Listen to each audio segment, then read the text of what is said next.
আমরা ইয়ংরা নতুন কিছু করতে চাই, কিন্তু আমরা কিন্তু ওই পুরনো পথে এবং স্টাইলেই নতুন কিছু করতে চাচ্ছি। এখন যারা নতুন একটা দল গঠন করেছে, স্বাভাবিকভাবেই নতুন দলকে উঠতে হলে পুরানো রাজনীতির ভুল ত্রুটি তো সামনে আনতে হবে।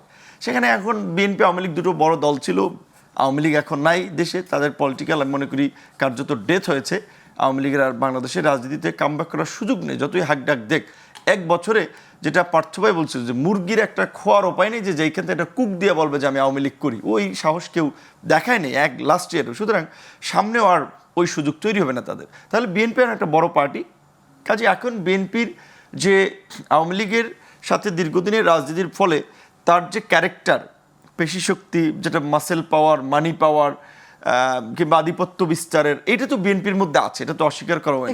কিংবা আবার জামাত ধরেন একটা কাছাকাছি শক্তিশালী দল, জামাতের মধ্যেও তো এটা আছে। এই পরিবর্তনের পরে বিভিন্ন জায়গায় ধরেন মিডিয়া হাউসে লোক সেট করা থেকে শুরু করে সচিবালয়, আমলাতন্ত্র, প্রশাসনে বিএনপি করেছে ফার্স্ট, সেকেন্ড জামাত করেছে, থার্ড এনসিপিও কিন্তু করেছে। একটা নতুন পার্টি হলো অল্প কিছুদিনের মধ্যেও।